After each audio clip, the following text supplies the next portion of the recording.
ऐसा मैंने नहीं बोला है कभी। आपने कहा है ना कि उसकी कैलकुलेशन नहीं हो सकती कि वो कितने ईयर्स तक जिंदा रहेगा स्वर्ग के अंदर, फिर वापस तो आएगा, मगर कितने ईयर्स तक जिंदा रहेगा स्वर्ग में, कितनी देर तक रहेगा, हमें नहीं पता। ईयर्स की ईयर्स की कैलकुलेशन नहीं हो सकती, पर जो ये हमारी बॉडी जो बनी है वो कभी ना कभी खत्म होगी। मटेरियल बॉडी है, हम तो मटेरियल आपको वर्ल्ड कैसे में पता, एग्जिस्ट कर रहे हैं, प्लैनेट्स पे आपको एग्जिस्ट कर कै, रहे हैं। आपको कैसे पता कि स्वर्ग के अंदर जो बॉडी है वो इस तरह की होगी जिस तरह की अब है? अगर एजिंग वहां पे रुक सकती है, क्योंकि इस जीवन के अंदर एवरेज एज जो है वो 50 60 70 के अंदर जाकर फुड़क रहे हैं इंडिया और पाकिस्तान के लोग। एवरेज 70 है, ये भी मैं ज्यादा बोल रहा हूँ, 50 से 60 एवरेज एज चल रही है। अच्छा, मगर स्वर्ग के अंदर एवरेज एज नहीं है। अगर मटेरियल सेम मटेरियल बॉडी है तो सेम एवरेज एज होनी चाहिए। फर्क क्यों है? क्यों फर्क है? क्योंकि एरिया मैटर करता है, वो रीजन मैटर करती है जिस वजह से आपको बनाया गया है। ठीक है ना? अच्छा, मिसाल के तौर पर जब हम स्वर्ग के अंदर प्रवेश करेंगे तो वो बॉडी नहीं होगी जो इस जीवन के अंदर हमारी बॉडी है, वो नहीं होगी। Point number 1। दूसरा, मेरा पॉइंट यहां से जो 8 की 16 खोल के था वो ये था कि श्री कृष्ण ने जिस चीज को निगेट किया वो किया पुनर्जन्म। पुनर्जन्म नहीं होगा। Once you achieved the moksha, there will be no punarjanma. I accept it, I agree with it. Quran के अंदर भी ये है कि जब आप जन्नत में प्रवेश कर गए फिर आपको ला खौफुन अलैहिम वला हुम यहज़नून, उनको ये खौफ ही नहीं होगा, ये भय नहीं होगा कि उनकी मृत्यु होगी, ना ये भय होगा कि कभी उसको निकाल दिया जाएगा वहां से। सिंपल। तो श्री कृष्ण ने ये नहीं कहा कि मोक्ष के बाद आपका जन्म या मोक्ष में आप जब आप मोक्ष प्राप्त करोगे तो आप हो गए ही नहीं। नहीं, श्री कृष्ण ने कहा पुनर्जन्म नहीं होगा आपका। यही हम मानते हैं। पर फरिश्तों वाली बॉडी अगर हमको मिल गई स्वर्ग में तो हम गोल्ड के बैंगल्स कैसे पहनेंगे, सिल्क के कपड़े कैसे पहनेंगे? ह्यूमन बॉडी अच्छा, चाहिए ना सर। ओह, तो बिल्कुल बिल्कुल जैसे श्री कृष्ण गोल्ड पहनता था वैसे हम पहन लेंगे। नहीं, वो तो धरती पे पहनता था। I am talking about other planet. तो शिव शिव जी कहाँ पहन, चले शिव जी से ले लेते हैं। विष्णु जी कैसे पहनते थे? इतने इतने बड़े मघोटे, इतने इतने बड़े क्राउन पहनते थे ऊपर सोने के। ब्रह्मा अरे जी तो कौन विष्णु ब्रह्मा भाई? जी वो तो तीन नमूना तीन क्या है? ये फालतू फोटो बना के रखा है विष्णु का। I don't believe in that. Vishnu का डेफिनेशन भगवत गीता का अलग है विष्णु का। चलो जो भी है, आप तो फिर इस तरह तो फिर श्री कृष्णा को भी नहीं मानेगी। उधर ब्रह्मा 3 3 सर उठा के फिर रहा है, वो उठाए जाते हैं इस मटेरियल बॉडी में? तीन नहीं, तीन वो सर तो 4 सर। फालतू है। बहुत भगवत अच्छे गीता का फालतू है। डेफिनेशन अलग है ब्रह्मा विष्णु का। उन्होंने जो फोटो बनाया है वो नहीं मैं मानती। भगवत गीता का डेफिनेशन अलग है अबाउट ब्रह्मा विष्णु। अच्छा, भगवत गीता नहीं, भगवत गीता के अलावा आप नहीं मानती किसी को? नहीं। पक्की बात है? हम्म। श्री कृष्णा का जन्म कब हुआ?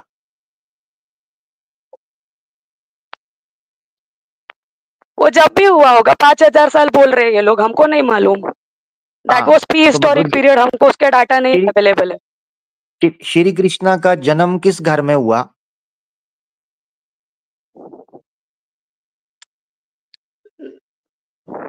पता नहीं, Nand Bhavan I guess. I don't know. तो भगवत गीता में नाम है उसका? नहीं, तो आप भगवत गीता से तो बाहर मानती नहीं हो। तो नहीं मान रही हूँ ना भाई। मेरे को क्या लेना देना उन्होंने क्या कहानियां लिखी है वहां पे। भाई मेरे को मानना भगवत इसलिए गीता से पड़ेगा। मतलब है। भगवत गीता में, अच्छा, भगवत शादी कैसे करनी है बताओ, भगवत गीता में कहाँ लिखा है? वो भगवत गीता में नहीं, वेद में होगा शायद। तो वेद वेद तो आप भगवत गीता से तो बाहर मानती नहीं। भगवत गीता जिंदगी के बारे में कुछ भी नहीं बताती, प्रैक्टिकल लाइफ के बारे में, सवाए जंग के, वॉर के, युद्ध के। कैसे माँ बाप का ख्याल कैसे रखना है, हम्म। बीवी का ख्याल कैसे रखना है, घर का सदस्यों का ख्याल कैसे रखना है, विवाह के संस्कार क्या हैं, पुत्रों की पुत्रियों की जो परंपरा है, तरबियत है, वो कैसे करनी है, शिक्षा कैसे लेनी है, व्यापार कैसे करना है, सेपरेशन कैसे करनी है, पॉलिटिक्स कैसे करनी है, मृत्यु हो जाए तो अंतिम संस्कार क्या है। 16 संस्कारों के अंदर से गिनती का 1 या 2 संस्कार, वो भी मेंशन करके नहीं होगा। मेरे ख्याल से 1 2 भी नहीं है, सॉरी।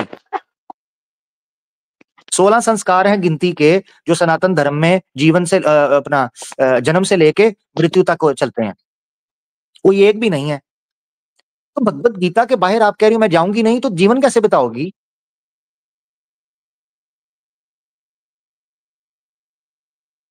और आप बोल भगवत रही हो गीता मैं का भगवत, नॉलेज हाँ काफी है भाई। हाँ, भगवत गीता खुद कह रही भगवत है, गीता का चलो नॉलेज काफी है, भगवत गीता का नॉलेज मतलब काफी है तो मेरे बताओ लिए देखो। काफी है भाई। हाँ बताओ अपना औरत जॉब कर सकती है कि नहीं कर सकती? अरे भाई यार, ये सोसाइटी के मसले है, मेरे को उससे क्या लेना देना, मेरा फोकस सिर्फ मोक्ष के ऊपर है। ओ अच्छा, मोक्ष कैसे लेना है वो बताओ।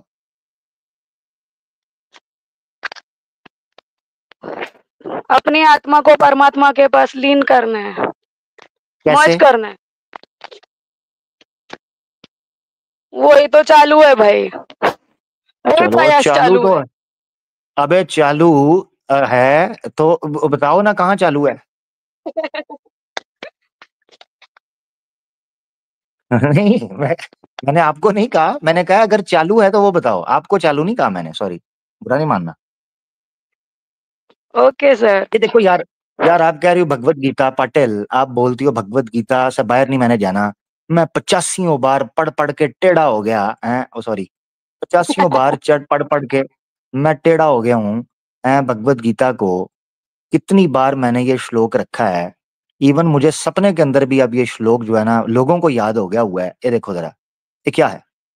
यह शास्त्र विधि मुस्त्रज्य वर्तते काम कारतः न स, ये चाहिए ना वो प्राम गति, चाहिए ना प्राम गति, मोक्ष तो कैसे मिल रहा है? ये हम्म। देखो, भगवत गीता नहीं सिर्फ, न स सिद्धिम अवाप्नोति न सुखम न पराम गतिम तस्मात् शास्त्रम परमानम ते कार्य कार्याविवस्थितौ ज्ञात्वा शास्त्र विधानोक्तम कर्म कर्तुमिहार्हसि।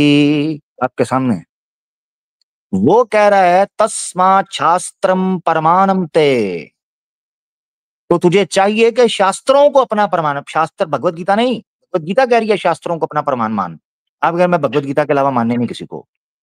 नहीं, भगवत गीता भी शास्त्र ही है ना, उसमें भी इनफ है ना नॉलेज, वो भी काफी है और सीक्रेट्स बताने के लिए। प्लूरल है, प्लूरल, हाँ प्लूरल यहाँ शास्त्रों। पर हाँ। शास्त्रम, ये देखो शास्त्रम प्लूरल है, सिंगुलर नहीं है, शास्त्र, ओके सर। शास्त्रम। हाँ ठीक है। तो ये हम्म। तो पाटिल साहिबा, मुझे देखें, मुझे भगवत गीता बड़ी पसंद है, बल्कि मुझे गीता भी पसंद है, आप तो जानती हैं, ठीक है ना। तो मकसद मगर कहने का ये है, क्या फायदा फिर ऐसी गीता को पसंद करने का जिसको हासिल ही नहीं कर सकते आप? कोशिश तो कर सकते हैं सर। चलो वो तो मैं फॉलो करने की कोशिश करता हूँ गीता को, मगर कई दफा लेट हो जाता हूँ। तो मगर मसला ये है कि शास्त्रों में जो विधि बताई गई है उसके अनुसार हमें चलना पड़ेगा। मैंने आपको बताया, देखिए दो चीजें हैं। अब आ जाते हैं असल इशू की तरफ जो हम डिस्कस कर रहे थे, स्वर्ग और नर्क से हटकर जो मोक्ष की डेफिनेशन आई है ना, उसके पीछे एक कारण है, एक रीजन है स्ट्रॉन्ग। वो रीजन ये थी कि सनातनियों में ये गलत फहमी फैल गई थी कि शायद अगर कोई स्वर्ग की लालच की वजह से ये काम करेगा ना तो वो काम गलत है। अब हालांकि भगवत गीता ये बता रही है कि मोक्ष ना भी मिले, स्वर्ग मिल जाए वो भी उत्तम है। ये देखे भगवत गीता क्या कहती है, ये देखो। सर पर अगर हमें जन्म लेना पड़ा, चलो फरिश्ते की बॉडी मिल गई जो कभी खत्म नहीं होगी, पर तो भी वो जन्म है ना सर, जन्म लेना ही नहीं है, दैट इज द टारगेट ना। तो ना ना ना ना ना ना ना, हाँ नहीं लेना, पुनर्जन्म नहीं लेना, पुनर्जन्म, हाँ, पुनर्जन्म। पुनर्जन्म लेना ही नहीं है ना, पर अगर हमने एग्जैक्टली फरिश्तों की बॉडी ले ली जो कभी खत्म नहीं होती, तो पर वो भी जन्म ही है ना सर, दैट इज वो द एक मिनट, नहीं क्रिएशन नहीं ना। नहीं, नहीं नहीं, रुकें रुकें रुकें। स्वर्ग में जाने के लिए आपको एक बॉडी चाहिए, ठीक है। अब उस एक जगह पे दोबारा जन्म ना लेने का नाम, दोबारा मृत्यु ना होने का नाम मोक्ष है, आसान भाषा में। इस्लाम के कॉन्सेप्ट के मुताबिक एक बार जो व्यक्ति स्वर्ग में प्रवेश हो गया, एक बार जो व्यक्ति स्वर्ग में प्रवेश हो गया, वो मरण और जन्म के चक्रव्यूह से, अकॉर्डिंग टू यू, सनातन धर्म की जो फिलॉसफी है, वो आजाद हुआ है। हमारा मानना भी ये है कि दोबारा वो जन्म नहीं लेगा, ना वो जन्नत से निकलेगा। Point number 1। दूसरा, नर्क में अगर कोई बंदा चला गया और उस बंदे ने, वो बंदा ईमान वाला था, या जिसे आमतौर पर हम कहते हैं मुसलमान है, तो इस्लाम के कॉन्सेप्ट के मुताबिक एक मुसलमान अगर नर्क में चला गया है, तो वो अपने पापों का पश्चाताप करने के बाद, या उसका अटोनमेंट भुगतने के बाद, सजा भुगतने के बाद, वो बंदा नर्क से निकलकर एक शरीर धारण करेगा जो जन्नत का शरीर, वो जन्नत में आ जाएगा, स्वर्ग में आ जाएगा। उसके बाद उसको भी मृत्यु और जन्म नहीं है। तो हमारा नहीं सर, कॉन्सेप्ट भी एक सिंपल सेकंड है, मोक्ष। सर। सर, एंजल का जो बॉडी है फरिश्तों का, वो क्रिएशन है ना? हाँ, क्रिएशन परमात्मा है। या अल्लाह ने उसको क्रिएट किया है ना? बिल्कुल बिल्कुल। क्रिएशन है ना सर, तो फिर वो जन्म हो गया ना सर? ओहो, मगर आपको हमको फर्क जन्म समझना लेना है। ही नहीं है, हमको परमात्मा अच्छा का अच्छा, हिस्सा समझ गया, बनने का है। समझ गया हूँ, समझ गया हूँ। आप मिस्टेक कहाँ कर रही हो? आप मिस्टेक पता है पाटिल यहाँ कहाँ कर रही हो? आप ये समझ रही हो कि स्वर्ग में जो हमें बॉडी मिलेगी वो फरिश्तों या एंजल वाली मिलेगी। नहीं, वो बॉडी अलग बिकॉज है। इमोर्टेलिटी बोला ना, बॉडी खत्म नहीं होगी, तो ऐसी बॉडी नहीं, होगी नहीं, तो खत्म नहीं होगी। अरे नहीं नहीं, तो इमोर्टैलिटी तो हम फरिश्तों की भी नहीं मानते। इमोर्टैलिटी तो हम एंजल्स की भी नहीं मानते। हमारा मानना ये हदीस के अंदर मौजूद है, और इवन कुरान की आयत से इशारा मिलते हैं कि अल्लाह ताला कहेंगे लिमनिल मुल्कुल यौम, उससे मुराद ये है कोई एक भी नहीं बचेगा। कुल्लु मन अलैहा फान व यबका वजहु रब्बिका दुल जलाली वल इकराम। इस पूरी कायनात और ब्रह्मांड पर मृत्यु का राज आ जाएगा। ये सिर्फ केवल ईश्वर रहेगा जिस पर मृत्यु कोई असर पैदा नहीं, क्योंकि वो मृत्यु का हाँ करने वाला है। हाँ ठीक है, हाँ तो सर, पूरे यही ये पॉइंट आपने समझ लिखा है लिया। ना चैप्टर 8 में। हाँ, हाँ आप एक बार हाँ। दिखा रहे थे ना chapter 8 verse 20 and verse yes. 21, तो वहां पे यही लिखा है कि सब कुछ हम्म। खत्म होने के बाद भी अनमैनिफेस्टेड यूनिवर्स रह जाएगा वैसे ही, एंड दैट इज गॉड। वहां पे दैट अच्छा, इज द सुप्रीम अबोर्ड, वहां पे भगवान रहते हैं। देखो, वो आप जिस तरह भी उसको डिफाइन करो, वो आपकी टर्म्स हम्म, हैं। मैं आपकी रिस्पेक्ट करता हूँ कि आप उसको उस तरह एक्सप्लेन कर रही हो। मैं आपको जो पॉइंट ऑफ व्यू समझाने लगा हूं वो ये है कि एंजल्स की बॉडी इमॉर्टल या इटर्नल नहीं है। तो आपकी जो मिस्टेक हो रही थी, वो आपको ये लग रहा था कि शायद स्वर्ग के अंदर मुस्लिम कॉन्सेप्ट, इस्लामिक कॉन्सेप्ट ये है कि जो है वो स्वर्ग में मुस्लिम्स को शायद एंजल्स का या फरिश्तों की बॉडी मिलेगी। नहीं, वो जन्नत की अलग बॉडी तो वो होगी। बॉडी खत्म हो जाएगी फिर। नहीं, वो खत्म कैसे होगी? सभी बॉडी, सभी मटेरियल बॉडी एक दिन खत्म हो जाएंगे तो फिर। वो, ओहो, वो तो अभी अदम के अंदर है ना, वो तो अभी एग्जिस्ट नहीं करती अकॉर्डिंग टू द टाइमलाइन। वो तो एग्जिस्ट नहीं करती, दोबारा से पैदा होगी। कुरान में अल्लाह ताला ने कहा है यौम तुबद्दलुल अर्द, अल्लाह ताला कयामत के दिन जब ये पूरी चीज को बदल दिया जाएगा, पूरी तखलीक बदली जाएगी, एक बार सफा हस्ती से सब मिट जाएगा, पूरा ब्रह्मांड नष्ट होगा, इसका विनाश हो जाएगा। ठीक है, उसके बाद सर, अल्लाह ताला ब्रह्मांड विनाश दोबारा हो से इसकी। जाएगा। हाँ। हम्म। सर, ब्रह्मांड विनाश हो जाएगा तो गोल्ड कहाँ से निकलेगा? गोल्ड तो धरती से निकलता है ना, प्लैनेट से निकलता है गोल्ड, सिल्क। गोल्ड पता है कहां से निकलेगा? श्रीमद् भागवतम के अकॉर्डिंग नहीं निकलेगा कि शिव जी का स्पर्म जमीन। गिरे तो गोल्ड और सिल्वर निकले। ठीक है ना? कहां से निकलेगा? जैसे आज निकल रहा है। नहीं, वो ये तो ड्रामा मेरे सिंपल को बात नहीं है। सुनने का है।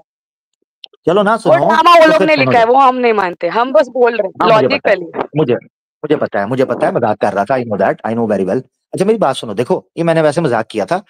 ये जो आपका सवाल है, ये सवाल बेसिकली बचपन वाला था, बच्चों वाला, कि गोल्ड कहाँ से आएगा, सारा ब्रह्मांड हो जाएगा।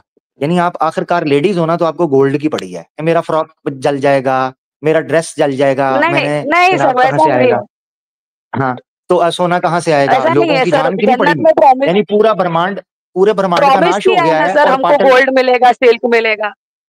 हाँ, पूरा ब्रह्मांड नष्ट हो गया है और पाटिल साहबा को फिक्र पड़ी है कि मेरे बैंगल्स किधर गए, मेरा नेकलेस किधर गया।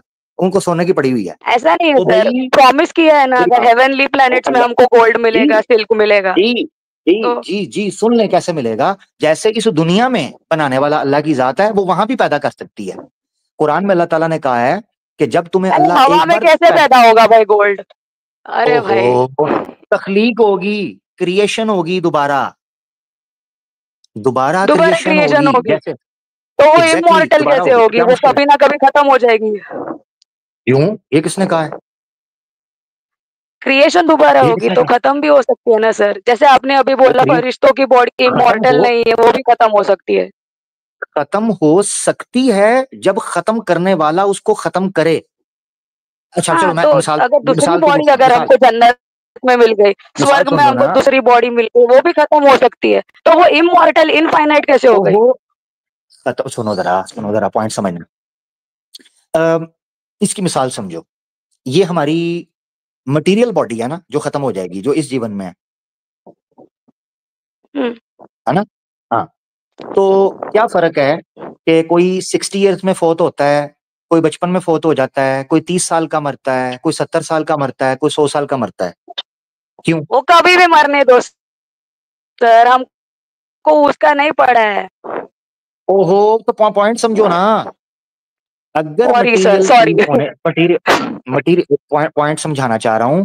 जब ये मटेरियल बॉडी एक ओके टाइम ओके के सर, ऊपर सॉरी नहीं सॉरी। खत्म होती, जब ये मटेरियल बॉडी एक इंसान की एक टाइम के ऊपर खत्म नहीं होती, क्यों? उसके पीछे रीजन है, वो पावर, अल्लाह की जात, खालिक, ईश्वर, परमात्मा, जो जब चाहता है, जिस वजूद को चाहता है, जिस एग्जिस्टेंस को चाहता है, खत्म करता है। अगर वो नहीं चाहेगा तो कोई नहीं मरेगा, 100 साल का होकर 120 साल का, 150 साल का होकर मरेगा। अब वो अगर ये पावर देता है क्रिएशन के अंदर कि वो लंबे अरसे के लिए हमेशा हमेश के लिए रहे, तो इसमें किसी को क्या इतराज हो सकता है?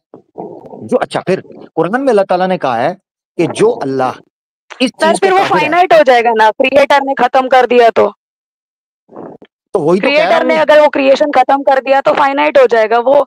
इनफाइनाइट ऐसा नहीं हो सकता ना, हमेशा हमेशा के लिए। हमेशा मतलब हमको भगवान परमात्मा में ही लीन होना पड़ेगा, तभी हमेशा ही रहेंगे हम। अच्छा, परमात्मा के अलावा कोई भी चीज इटर्नल नहीं है? नहीं, कोई भी इटर्नल नहीं है। प्रकृति भी नहीं है? नहीं, प्रकृति नहीं, वो खुद ही क्रिएट करता है सब। प्रकृति भी उसने क्रिएट की है। यस।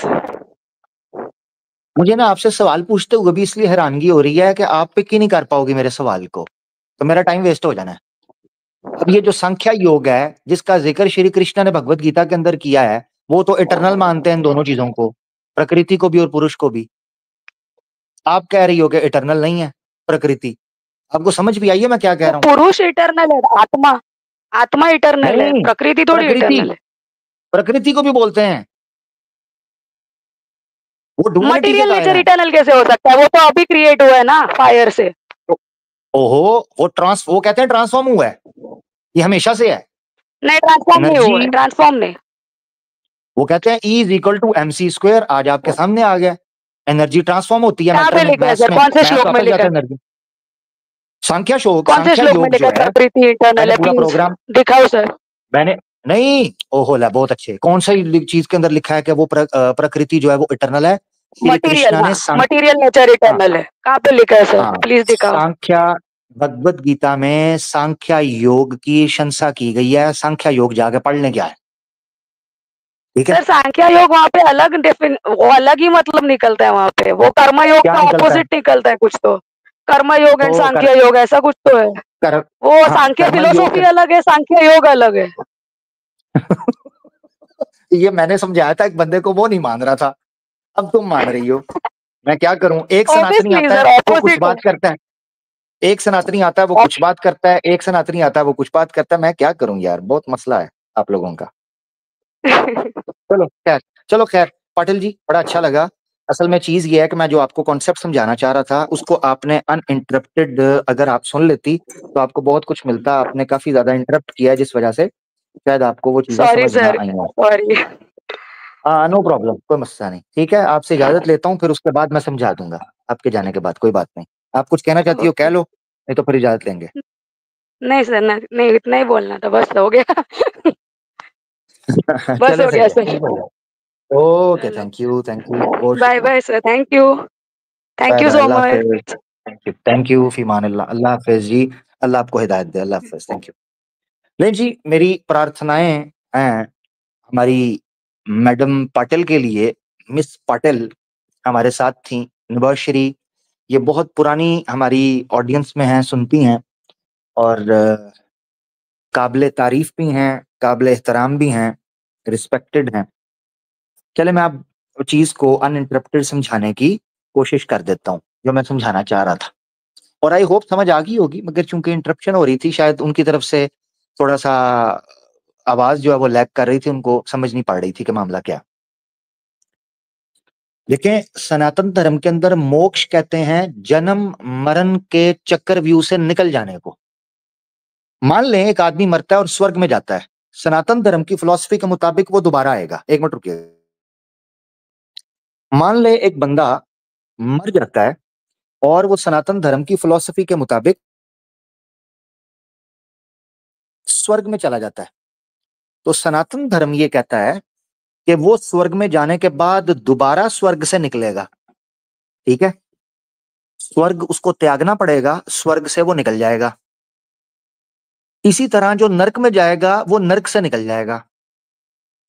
यहां तक कि ये निकलती जाएंगी सारी आत्माएं कॉन्टिन्यूसली, एक के बाद एक के बाद एक, करोड़ों अरबों आत्माएं नरक और स्वर्ग के चक्कर में जाएंगी, फिर निकलेंगी, फिर जाएंगी, फिर निकलेंगी, इधर दुनिया में आएंगी, फिर वापस जाएंगी, यहां तक के एक एक करके सारी आत्माएं मोक्ष को प्राप्त ना कर लें।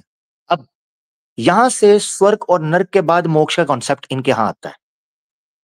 मोक्ष का कॉन्सेप्ट ये है कि ये जो स्वर्ग और नरक का भी चक्कर है ना, ये भी खत्म हो जाए। और उसकी प्राप्ति कब होगी? जब आप ईश्वर के अंदर लीन हो जाएंगे। ये है इनका बेसिक मशहूर पॉपुलर कॉन्सेप्ट। मेरी राय में जितना मैं समझ पाया हूं, भगवत गीता को सामने रखते हुए मैं पूरी ईमानदारी के साथ ये बात करता हूं कि मोक्ष का कॉन्सेप्ट श्री कृष्ण के अगर कभी दिया था ना गीता के अंदर, वो इसलिए देना पड़ा कि लोग गलत तरीके से स्वर्ग और नरक को ले रहे थे। लोगों ने पूजा पाठ और दान पान सिर्फ इस बेस पर करना शुरू कर दिया था कि देवी देवता हमसे खुश हो जाएं। वो दान इसलिए डालते थे कि मेरे पाप धुल जाएं और मुझे स्वर्ग मिल जाए और देवी देवता मुझसे राजी हो जाएं। वो अच्छे काम इसलिए करते थे। इस मसले को हैंडल करने के लिए श्री कृष्ण ने यह बात की होगी, ये मेरी असेसमेंट है गीता पढ़ने के बाद। तो गीता, भगवत गीता जो है वो श्री कृष्ण का ये कॉन्सेप्ट सामने लेकर आती है कि देखो, स्वर्ग और नरक की प्राप्ति कोई उत्तम शय नहीं है। ठीक है, जिसको स्वर्ग मिल गया अच्छी बात है, मगर वो खुश ना हो कि अगर उसको स्वर्ग मिल गया है तो वो सदा स्वर्ग में रहेगा। नहीं, वो मरेगा और मरकर दोबारा उसको यूनि के रास्ते से जन्म लेकर जानवर में, इंसान में, ऑब्वियसली स्वर्ग से आ रहा है तो इंसानों में पैदा होना पड़ेगा मुख्तलिफ जगहों पर। ये कॉन्सेप्ट है। अब आपने समझना है इस्लाम क्या कहता है। इस्लाम का कॉन्सेप्ट सिंपल है। इस्लाम ये कहता है आपका एक जन्म है, ये जो इस वक्त आप सब हो, जैसे ही हमारी मृत्यु होगी हम मरकर या स्वर्ग में जाएंगे या नरक में जाएंगे। अगर स्वर्ग में जाएंगे तो हमेशा हमेश के लिए जाएंगे, ना दोबारा पैदा होंगे, ना दोबारा मरेंगे, ना जन्नत से निकाले जाएंगे। ये सिंपल कॉन्सेप्ट है। तो इस्लाम की नजर में स्वर्ग की प्राप्ति कर लेना ही मोक्ष है। ठीक है, कुरान में अल्लाह ताला ने इसको वन लाइन के अंदर एक्सप्लेन किया, उस बिल्लाहि मिनश शैतानिर रजीम। क्या है वो आयत है, वमन ज़ुहज़िहा अनिन नारी व उदखिलल जन्नह फ़क़द फ़ाज़। इस तरह की आयत है, मैं गलत ना पढ़ जाऊं, हाफिज नहीं हूं। तो जो जहन्नम से, आग से दूर कर दिया गया और जन्नत में दाखिल कर दिया गया, फ़क़द फ़ाज़, उसको मोक्ष की प्राप्ति हो गई, उसको बख्श दिया गया, वो कामयाब हो गया। कद अफ़लहल मुमिनून, मोमिन फलाह पा गए, ये कुरान के अंदर है। तो कुरान का कॉन्सेप्ट, हाँ, फमन ज़ुहज़िहा अनिन नारी व उदखिलल जन्नह फ़क़द फ़ाज़, इस तरह के अल्फाज हैं। मैं चूंकि हाफिज नहीं हूं तो मेरी गलती माफ फरमाइएगा अगर मैं कुरान किसी जगह पर थोड़ा ऊपर नीचे कर जाऊं, अल्लाह माफ फरमाए। अच्छा, तो कुरान का कॉन्सेप्ट है जो बंदा स्वर्ग में चला गया, ना उस पर मृत्यु आएगी, ना उसका पुनर्जन्म होगा, बल्कि वो हमेशा हमेश के लिए उस जन्नत के अंदर रहेगा, उसको निकाला नहीं जाएगा। यह है मोक्ष हमारी नजर में, स्वर्ग की प्राप्ति। अब दूसरी चीज, अगर कोई नर्क में चला जाता है तो वो दो कंडीशंस होंगी। नंबर एक, जब वो मरा था वो ईमान की हालत में था, मगर उसने काम गंदे किए थे, कुकर्म किए थे, अन्याय किया था, किसी के साथ हिंसा, किसी के साथ दुख किया था, ज्यादती की थी, धोखा दिया था, तो वो नर्क के अंदर जाएगा। अपने पापों का सारा पश्चाताप करने के बाद, सारा गुजरने के बाद, साफ होने करके वो स्वर्ग में उसकी प्राप्ति होगी, जन्म नहीं लेगा दोबारा दुनिया में। जहन्नम से निकलकर, नर्क से निकलकर वो स्वर्ग में जाएगा अपने पाप भुगत के।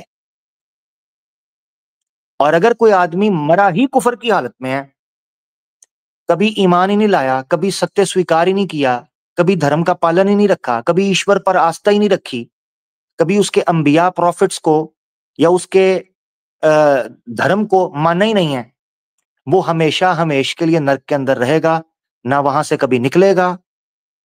कुरान में तो अल्लाह ताला ने कहा है कि ना उसमें जिंदगी फील होगी उसे, ना वो मर पाएगा, ऐसी कैफियत के अंदर होगा। ये है नर्क का कॉन्सेप्ट। तो मोक्ष जो है ये बेसिकली इस तरह निकला। अब आ जाते हैं वो जो जिस्म के बारे में बात हो रही थी, तो ये मिस्टेक है पाटिल साहिबा की कि वो ये कह रही थी कि स्वर्ग के अंदर शायद इस्लाम का कॉन्सेप्ट ये है कि मुस्लिम्स को जो बॉडी मिलेगी, मटेरियल बॉडी यानी फिजिकल बॉडी, जिस वजह से वो कंगन, कपड़े या जूते या चल सकेंगे या बैठ सकेंगे या घूम सकेंगे, तो उसके लिए जो बॉडी मिलेगी शायद वो एंजल्स की या फरिश्तों की बॉडी होगी। नहीं, फरिश्तों की बॉडी नहीं होगी वो, क्योंकि फरिश्ते इटसेल्फ उनके ऊपर मृत्यु आएगी। ये बुखारी शरीफ के अंदर हदीस है और मैं कुरान की आयत भी पढ़ दी कि पूरे ब्रह्मांड को फना होना है। और कुरान के अंदर तो या इस तरह ही हदीस के अंदर भी आपको डिटेल के अंदर ये चीज मिलती है कि सफ लपेटती जाएगी, पूरी के पूरे ब्रह्मांड की लपेट दिया जाएगा, रोल बैक लाइक अ स्क्रॉल। और फिर अल्लाह ताला पूछेंगे कि कौन है कि जिसकी आज बादशाहत है? कोई भी नहीं। फिर अल्लाह ताला दोबारा से इस तख्लीक को, यानी जारी बात है ये वाली नहीं जिस तरह इम्तिहान का है, दोबारा अब हिसाब की सरजमीन जो है उसको खड़ा किया जाएगा और लोगों को दोबारा से जो है वो हिसाब के लिए तैयार किया जाएगा। ये वो चीज है। अब चूंकि उसका ताल्लुक हयात बादल मौत से है, तो उसकी हकीकत का इदराक हम नहीं कर सकते कि वो कैसे होगा। क्यों? उसकी वजह यह है कि हमने कभी उसको एक्सपीरियंस नहीं किया, ना दुनिया के अंदर कभी ऐसा कोई वाकया पेश आया। खैर, आगे बढ़ते हैं। माशाल्लाह बैक स्टेज में देख रहा हूं कि बड़ी तादाद में लोग मौजूद हैं और 3 घंटे होने वाले हैं, मगर आज हम दोस्तों को लेने की कोशिश करेंगे। नॉन मुस्लिम सिर्फ स्टेज के बैक रहें, जो मुसलमान है वो स्टेज छोड़ दें प्लीज। ठीक है? मुसलमान जो हैं वो स्टेज छोड़ दें। मैं देख रहा हूं जिन जो के मुसलमान हैं वो सिर्फ रहें। सॉरी, नॉन मुस्लिम जो है। अच्छा, मैं जरा स्टेज खाली करवा के ना सेट कर दूं। अच्छा जी। ओ यार देखो यार, एक मिनट, मैं इस बंदे को ले लूं इसका। हाँ जी भाई। हाँ भाई। अरे आमिर भाई कैसे हैं? आप मुसलमान हो? नहीं भाई, छोड़ दिया। यार आपकी आईडी मैं देख रहा हूँ, आप कितनी बार मैंने देखा कि आप मुस्लिम बन के आए हो। आए, ये तो मेरा फर्स्ट टाइम है। मैंने आपकी आईडी 3-4 जगह पे बैक स्टेज देखी हुई है और आप कह रहे हो मैं अपने साथ मुसलमान नहीं लगाई हूँ। नहीं अपने साथ आपने एक्स मुस्लिम लगाया हुआ है यार। भाई, ये मैं फर्स्ट टाइम आ रहा हूँ आपके चैनल पे। आप इस्लाम छोड़ चुके हुए हो? जी। कब छोड़ा है? जब से एडम भाई की लाइव स्ट्रीम देखी है तब से। अच्छा, क्या था उसकी लाइव स्ट्रीम में? बस इस्लाम के बारे में ही बातचीत। कोई स्ट्रॉन्ग एतराज, ऐसा कोई जिसको आप समझते हो कि ऐसा एतराज है कि यार हिला ढिला ढला है? इवोल्यूशन। हम्म? हाँ जी, एवोल्यूशन। ये एडम सीकर ने एवोल्यूशन के ऊपर इतराज किया है।